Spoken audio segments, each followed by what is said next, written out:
gastar mais com a universidade do que Japão, Alemanha, por exemplo. É verdade, vocês realmente pegaram a gente. Só que tem um detalhezinho, que o nível de desigualdade no Japão e na Alemanha é muito diferente do que no Brasil.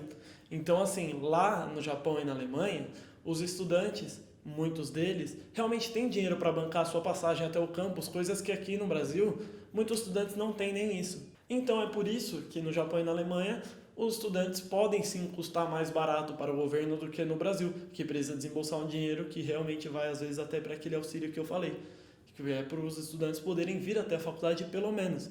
Porque aqui a gente realmente tem muita gente que não tem condição disso. E sim, realmente, quando os auxílios não chegam, os alunos não têm dinheiro nem para vir ou voltar da faculdade, né? Isso não é uma opinião, tipo, isso é um fato real. Você pode vir numa faculdade acompanhar, e agora, se esses cortes realmente foram feitos, você pode vir junto e acompanhar a gente no dia a dia, até porque a faculdade é pública, então qualquer pessoa pode entrar. Então, assim, você pode acompanhar o nosso dia a dia e ver que realmente a faculdade se esvazia quando tem esses cortes, que não são de hoje. Portanto, no Brasil, alguns alunos estudantes podem acabar custando mais caro, sim, porque eles precisam de um auxílio para poder vir para a faculdade, para poder pagar seu almoço, sua janta, a sua comida. Coisa que não acontece no Japão e na Alemanha. Você pode pensar, mas é muito dinheiro para pouco retorno para o Brasil e tudo mais. Só que é importante eu frisar que tem muitas coisas que a gente acha que não é retorno das universidades, mas que são, como por exemplo o Hospital das Clínicas, que é da USP, o Hospital de São Paulo, que é da Unifesp, e também o Museu Nacional do Rio de Janeiro, que pegou fogo recentemente. Então, quem cuida dele é o FRJ. Então, a verba que vai para a manutenção do museu é a verba que vai para o FRJ. E com o corte, vai ter um corte na verba que vai para o museu também. E, inclusive, um artigo deles que fala que a cada R$ 1 investido em pesquisas focadas no agronegócio, retornam-se R$ 12 para o governo. Então, assim, é muita coisa. Então, a gente pensa que a gente não tem que pensar em universidade, em pesquisa, porque a gente tem que focar na nossa economia, porque a desigualdade está grande, está todo mundo muito difícil de grana, e realmente está todo mundo muito difícil, e a gente tem que focar na economia realmente. Só que assim, pesquisa também é economia, a Universidade Federal também traz dinheiro para o Brasil. Você pode pensar, bom, mas o desempenho dos alunos que são cotistas é menor do que o desempenho dos alunos que não são cotistas. E, bom, isso não é estritamente verdade, porque tem alunos que são cotistas e que tiram uma nota maior do que alunos que não são cotistas. Mas falando daqueles que são cotistas e que não tiram nota muito alta, tem alguns fatores que agregam nisso, como, por exemplo, o aluno não ter renda. A maioria dos alunos cotistas estão na faculdade porque não tem renda. Então, assim, se ele não tem renda, ele tem que tirar renda de algum lugar, tem que trabalhar. E para você trabalhar e estudar é muito difícil, porque o dia só tem 24 horas. Então, como você vai tirar tempo útil para você ler seus textos, para você poder estudar mesmo fora da faculdade, né? Porque estudar não é só estar na sala de aula. Então, assim, você tem menos tempo para se dedicar aos estudos do que alunos que não são cotistas e que não trabalham, entende? Então, assim, isso é um fator que agrava bastante nisso. Outro fator que acaba agravando isso, dos alunos cotistas terem uma nota um pouco menor, é que a maioria dos alunos cotistas não tem dinheiro para morar perto da faculdade. E algumas faculdades não oferecem uma moradia gratuita ou uma moradia barata para os alunos poderem ir. Então eles perdem muito tempo no seu trajeto. E é muito difícil você estudar no trajeto. Eu sei porque eu estudo no trajeto. Então, assim, é muito difícil você estudar durante o trajeto, ler seus textos, poder se dedicar até fazer algum trabalho e demorar 2 horas para chegar na faculdade. Então isso acaba te desgastando e fazendo com que você não tenha tempo para se dedicar aos estudos como deveria, mesmo você não trabalhando. Você pode pensar, mas não foi só no governo do Bolsonaro que teve esses cortes, por que está fazendo tudo isso agora, Moisés Carcel? Só que assim, realmente não foi só no governo Bolsonaro, no governo Temer, no governo Dilma, em outros governos do PSDB também teve esses cortes. Isso se deve ao fato de que cortes na educação sempre são feitos assim. Então, assim, é uma tendência a acontecer, porque isso não está envolvido nesse governo ou naquele governo, e sim faz parte de um sistema muito maior do que tudo isso. E sim, as universidades públicas sempre se mobilizaram, fizeram greves em todos os governos contra esses cortes. Não é um caso específico desse governo que a gente vai fazer greve, que a gente vai fazer paralisação. A universidade pública sempre faz paralisação em greve porque isso é uma forma de você lutar contra esses cortes. Bom, enfatizando de novo, isso não é uma especificidade de um plano de governo ou de outro, e sim de um sistema muito maior. Porque, por exemplo, um país subdesenvolvido como o Brasil, ele tem um interesse em não investir em pesquisa, na ciência e na educação, porque assim ele vai continuar sempre sendo subdesenvolvido, vai continuar sempre dependendo de outros países que são desenvolvidos, como os Estados Unidos, outros países da Europa, para poder ter a sua base, entende? Mas isso é um assunto para um outro vídeo, aí depois a gente fala melhor disso.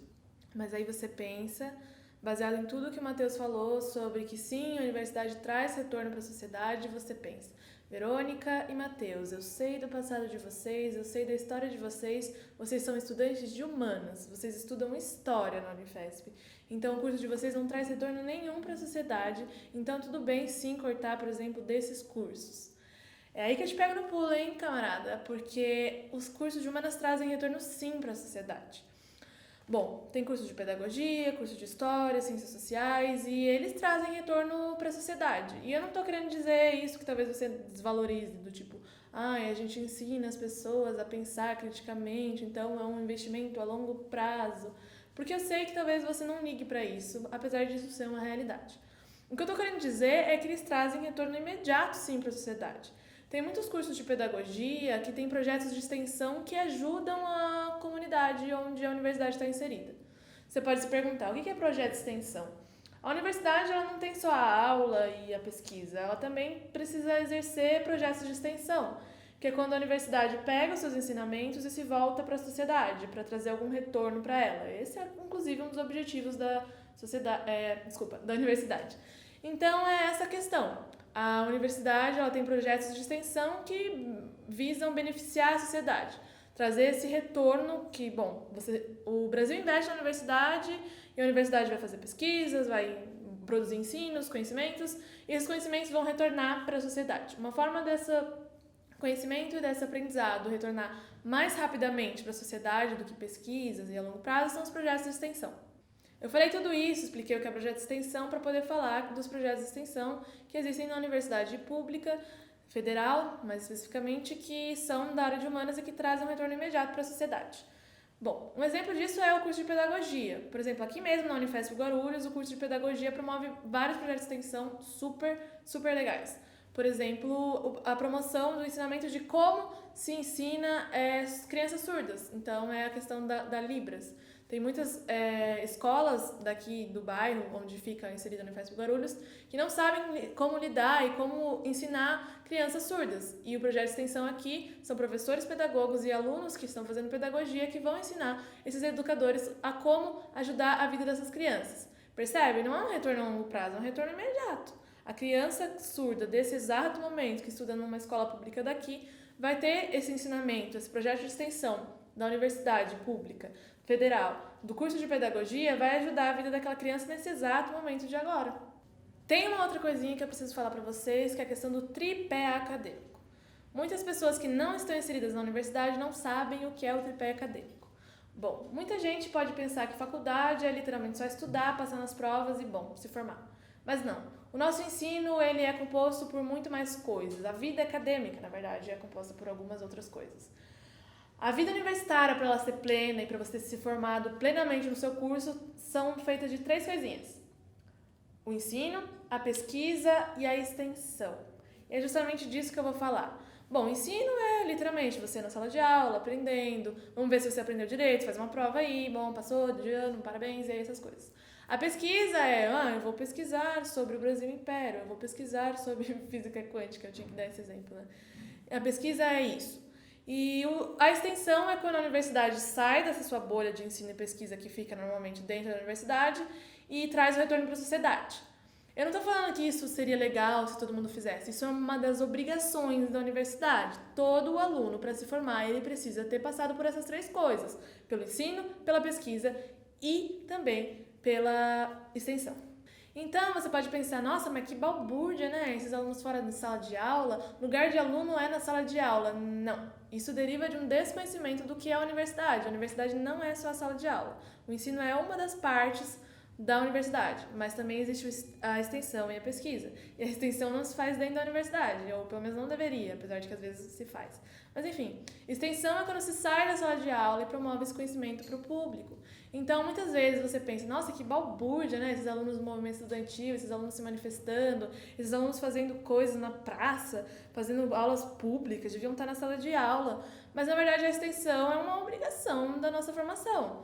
Então, assim, quando a gente está se manifestando, bom, nos colocando politicamente, ensinando política para as pessoas, fazendo política, também faz parte do nosso ensino. A universidade não é só sentar a bunda na cadeira e ficar estudando. Então, o que eu quero que vocês entendam é que, quando os alunos estão nas ruas, promovendo aulas públicas, promovendo os debates, eles não estão deixando de cumprir uma atividade acadêmica. Na verdade, eles estão cumprindo uma atividade acadêmica exigida pela universidade para que a sua formação aconteça, que é a extensão. Então, não é assim, eu deixei de cumprir minha atividade acadêmica para fazer uma coisa nada a ver. Eu estou cumprindo um dos requisitos da minha formação. Eu acho que isso é muito importante que as pessoas entendam sobre paralisações, sobre greves, porque muitas pessoas dentro da própria universidade pública, ou seja, alunos da rede pública, das federais, também são contrários a isso, né? Ficam, esse movimento estudantil só faz balbúrdia, esse movimento estudantil só quer ficar na rua, não quer ter aula, não quer estudar. Mas, na verdade, o movimento estudantil está fazendo uma coisa que muitos alunos que não fazem parte do movimento estudantil e falam mal não fazem, que é a extensão. Então, assim, só retomando, eu falei que é um tripé acadêmico para você se formar, ensino, pesquisa e extensão.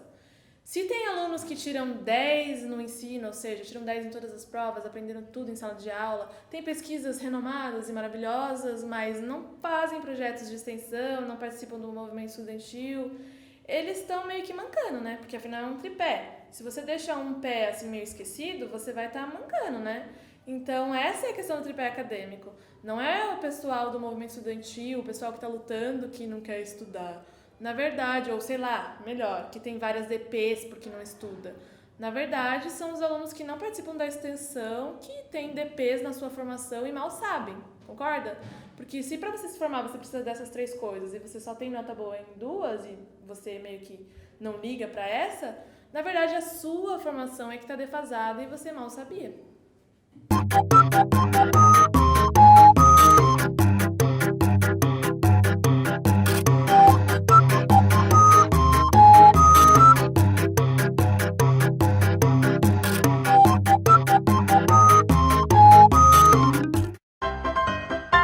Muita gente no primeiro vídeo disse que não seria legal eu ficar falando sobre paralisação e greve, porque isso não divulga a universidade positivamente. Isso, na verdade, só faz com que as pessoas tenham certeza de que a gente só vai ter alguns na universidade.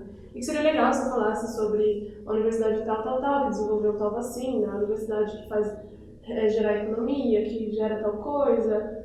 E, bom, a gente vai falar disso, tá? A gente vai realmente falar das vezes que a Unifesp ou outras universidades criaram coisas fundamentais na saúde brasileira. A gente vai mostrar, assim, que a cada R$1 investido na universidade, 4 são retornados para a sociedade. A gente vai falar isso. Mas a gente precisa falar sobre essas coisas que são as feridas no movimento estudantil e que diversos estudantes não gostam. Porque, sim, esse vídeo é para as pessoas que estão fora da universidade pública entenderem por que a gente faz greve, por que a gente se manifesta. Mas esse vídeo também é pensado em você, que está dentro da universidade pública e não gosta do movimento estudantil, não gosta das greves, das paralisações, achando ruim. Eu estou falando isso porque, de certa forma, a gente precisa de você. E a gente precisa que você entenda tudo isso que está acontecendo. Então, assim, por mais que muitas pessoas digam não vamos falar de greve para divulgar as universidades positivas, vamos falar sobre as pesquisas que a gente fez e ajudamos tal criancinha, vamos falar sobre o projeto de extensão que a gente tem e ajudou os idosos. Eu concordo, como eu disse, a gente vai falar sobre isso. Mas a gente precisa falar sobre assuntos delicados. A gente sabe que a gente está caminhando para uma greve geral, né? Dia 14 de julho. E se a gente está caminhando para uma greve, é estranho que a gente faça uma greve e, bom, a gente faça uma greve para nós mesmos e não explique para os outros por que a gente está fazendo. Se a gente vai fazer uma greve, a gente precisa abrir um diálogo e a gente precisa fazer com que as pessoas entendam o porquê que a gente está fazendo greve. Então, eu acho que é fundamental tocar nessas feridas, que eu sei que você pensa, não fala isso, porque aí vai estragar, vai manchar a universidade, não fala disso, mas eu estaria mentindo, porque a luta, a manifestação e a greve é um fator fundamental da universidade. É mentira você falar de universidade pública sem você falar de greve, sabe? Seria tudo lindo se eu viesse aqui e falasse, a gente fez tantas pesquisas, não. Mas a gente só conseguiu ter dinheiro para essas pesquisas muitas vezes por causa das ocupações, das manifestações que os alunos fizeram. Eu falo no Manifesto do Alunos, a gente não foi feito em 2017, mas as pessoas que entraram antes de mim viveram mudando de campus em campus, com um campus pior que o outro, que não era feito pela universidade, mas era um espaço emprestado e tudo mais. E foi quando os alunos ocuparam a universidade que eles conseguiram fazer com que esse campus que a gente tem aqui, que tem toda essa infraestrutura muito boa, conseguisse ficar pronto. Quer dizer, se a gente quer falar de Unifesp, dessa estrutura boa, dessa câmara que hoje eu tenho aqui na Unifesp para falar com você, a gente precisa falar das lutas que existem por trás. Então eu acho um pouco injusto a gente querer viver nesse mundo fantasioso, onde a gente só vai passar as coisas positivas e boas e não vai entrar em assuntos delicados. A gente precisa entrar nas feridas. É por a gente não ter entrado nas feridas que as pessoas estão assim hoje, que as pessoas pensam que pensam sobre as universidades, que as pessoas pensam que pensam sobre as manifestações, que pensam que é bagunça, que pensam que greve é horrível. Se a gente vai construir uma greve geral, porque eu sei, a maioria dos alunos que estão me assistindo vai participar dessa greve do dia 14 de junho, a gente precisa abrir um diálogo com a população. Não adianta só entrar em greve e não falar o porquê. Não adianta só ter um espaço lindo e maravilhoso e falar, olha, eu faço pesquisas importantes para a sociedade, e não mostrar o que sustenta essa pesquisa, que muitas vezes foram as lutas, as manifestações. Vamos só mostrar o lado positivo, porque senão as pessoas vão ter mais certeza ainda que a universidade é só greve. Não, a gente tem que falar por que a gente faz greve. A gente faz greve porque a universidade ainda não é perfeita. A gente tem que defender ela sim. Mas a gente tem que abrir um diálogo sincero com as pessoas e não achar que elas são idiotas. Eu poderia inventar uma universidade perfeita que ninguém faz greve, que não, mas ela não existe. A gente precisa falar sobre a realidade. Se a gente faz greve, a gente precisa explicar. A gente não precisa esconder a greve embaixo da tapete e falar, não, gente, a população a gente não faz greve, a gente só faz pesquisa. Na verdade, a gente tem que mostrar à população, a gente faz greve por isso aqui, ó. A gente está tentando mudar. Você não concorda? Eu tenho certeza que se a gente expor que as pessoas que verdadeiramente são pobres não têm acesso à universidade pública, as pessoas vão nos apoiar. Onde eu poderia estar falando um assunto muito mais fácil, mas não estou, porque a gente precisa entrar em assuntos delicados. Porque quanto mais a gente cria tabus, mais eles vão nos engolir. E a universidade está numa situação crítica. E a gente precisa lutar. A gente não vai fingir que a gente não luta e botar isso para debaixo do tapete. A gente vai fazer sim com que a população entenda a gente, perceba a importância da universidade pública. Então a gente vai mostrar nossas pesquisas, vai mostrar nossos projetos de extensão, mas só isso não vai bastar para salvar a gente. A gente precisa lutar. E para isso, a gente vai ter que dialogar e entrar nesse assunto. Agora sim, um momento tão esperado por você. A polêmica, a grande polêmica sobre a greve geral dos estudantes. Bom, não é só você aí do outro lado da tela que pode estar pensando, nossa, a greve geral dos estudantes não tem como ser mais inútil, né? Tem alunos das federais, das universidades públicas que também acham greve estudantil, assim, algo bem inútil. E isso vem daquilo que eu falei, da lógica empresarial de pensar, sabe? Do tipo, não, greve só adianta quando para a produção, porque aí o capital se importa, aí o governo se importa. Então, se você não é um trabalhador que vai interromper diretamente uma produção, a sua greve não vale de nada. O governo vai olhar para você e falar, tá bom, dane-se. Tá, vamos lá. Eu preciso que você entenda que as coisas não são tão assim A versus B, não são tão simplistas, elas são mais complexas. A greve dos estudantes, ela pode até não atingir diretamente a produção, interromper a produção para atingir diretamente o capital para o governo se importar. Mas a greve dos estudantes, ela pode ter outras consequências. Vamos supor, todas as universidades federais param e todos esses alunos parados vão para as ruas sempre, insistentemente fazendo manifestações. Nessas manifestações não se reivindica só que se volte atrás com os cortes, mas também se reivindica que uma tal reforma da Previdência não passe. Bom, eu não sei se você sabe como funciona a política, provavelmente você sabe, que existe um centrão, né? Aquele famoso centrão. O centrão, ele não vota muito assim ideologicamente como a direita ou a esquerda. Ele vota, na verdade, querendo se eleger numa próxima eleição. Então, assim, se todos os alunos das federais vão às ruas e protestam contra o governo Bolsonaro fica meio desestruturado, concorda? E com essa desestruturação, o centrão fica meio assim abalado de votar a favor da reforma da Previdência. Porque ele vai pensar, bom, tem muita gente aí não gostando do governo, né? Eu acho melhor não ir contra a opinião pública, eu acho melhor não votar a favor da reforma da Previdência, então eu vou votar assim, não, a reforma não vai passar. Então, assim, as pessoas têm esse poder de desestruturar governos para que reformas não passem. Se isso não fosse verdade, para que existiria o povo? Quer dizer, o povo não teria poder para nada, se, bom, só fosse uma questão de votar em cada 4 anos, concorda? Você pode falar, não, Verônica, você está louca, isso não acontece, vocês não têm o poder de ir na rua e desestruturar o governo do Bolsonaro. Bom, vamos retomar o governo Dilma. O governo Dilma, bom, ela foi eleita, então ela tinha uma certa popularidade, assim como o Bolsonaro. Se ele foi eleito, ele tinha pelo menos um mínimo de popularidade. Ela foi eleita, mas logo começou a se desestruturar o governo dela. Muitas pessoas pedindo impeachment, muitos escândalos do governo, muitas pessoas indo às ruas incessantemente para pedir que ela saísse.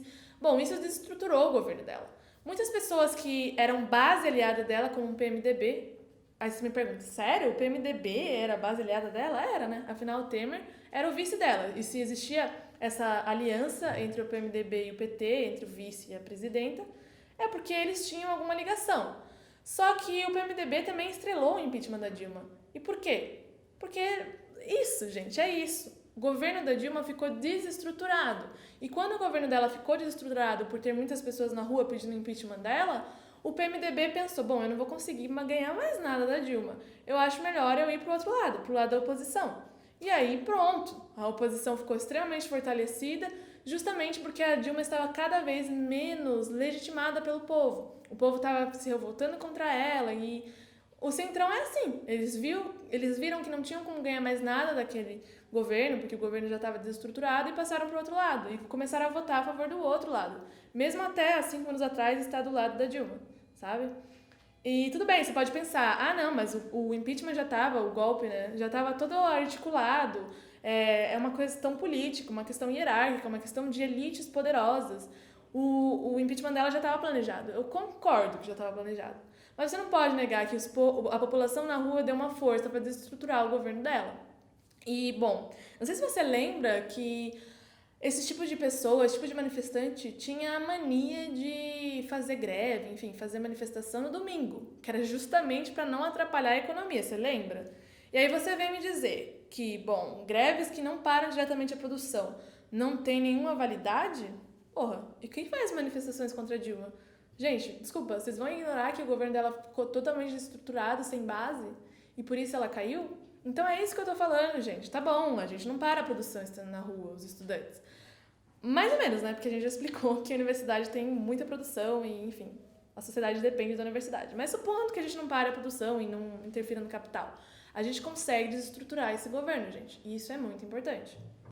Você ainda não acredita em mim? Eu vou dar exemplos. Bom, na ditadura militar, as coisas eram complicadas para o movimento estudantil. Mesmo assim, o movimento estudantil reunia várias pessoas e conseguiu barrar vários retrocessos da ditadura militar. E se a universidade pública continua existindo ainda no Brasil, é porque o movimento estudantil resistiu. E tem um exemplo mais recente. Você lembra dos estudantes secundaristas aqui de 2015 do estado de São Paulo? Quando o Alckmin queria fazer uma coisa bizarra de colocar vários alunos numa mesma sala, uma sala que já era apertada, e os alunos pensaram, eu não vou estudar nessa situação precária. O que eles fizeram? Eles ocuparam as escolas. E, bom, eles não pararam a produção do capital. Mas, mesmo assim, o Alckmin sentiu que aquilo ia desestruturar o governo dele, que aquilo ia trazer problemas. E, bom, gente aglomerada, povo aglomerado, causa medo. A greve não é só sobre parar a produção. Também é um instrumento de luta que pode causar medo nos nossos representantes e podem fazer eles voltarem atrás. A questão do Bolsonaro, eu entendo quando vocês dizem que com ele não tem diálogo, por isso a gente tem que ficar pianinho. Mas eu penso ao contrário, como ele não tem diálogo, a gente tem que ir pra cima.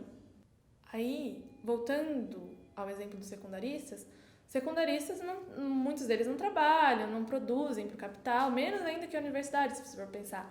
Mas mesmo assim, eles conseguiram barrar esse retrocesso que o Alckmin queria colocar. Porque as greves, as ocupações causam medo, e é sobre isso. Então, sim, o movimento estudantil, as greves estudantis conseguem sim trazer conquistas. Os secundaristas são um grande exemplo, e a gente, como universitários, vamos, fingir que não, Pelo amor de Deus, nós somos mais velhos, nós temos mais capacidades para lutar, nós temos mais instrumentos de lutas. E mesmo assim a gente quer ficar parado, Não é bem por aí. As greves, elas são muito mais do que essa lógica simplista, sabe? E outra, o governo Bolsonaro já está desestruturado, justamente porque a gente não se cala, não é assim, aí ele se desestrutura sozinho. Tudo bem, faz várias atrapalhadas, mas é o fato da gente estar vigia e sempre estar noticiando incessantemente essas atrapalhadas que ele faz, é que está desestruturando o governo dele, sabe? O apoio tá se esvaindo e a gente vai conseguir barrar esses retrocessos. Por isso que os alunos pensam em greve geral. E mais do que isso, a questão é que a greve geral ela já é uma realidade e ela é uma necessidade, sabe? As universidades, literalmente, muitas e muitas, não têm dinheiro para funcionar mais do que setembro, assim, sabe? Se esses cortes continuarem. Então, é parar pelas nossas próprias mãos, tendo o nosso próprio controle, do que parar por forças maiores do que simplesmente assim, gente, a universidade não consegue mais se sustentar e é por isso que ela vai parar. Não, eu não quero isso. Eu quero que ela pare pra gente lutar, pra que a gente volte a estudar. E é isso aí, gente. Eu espero que vocês tenham entendido a nossa situação e por que a gente vai sim às ruas lutar.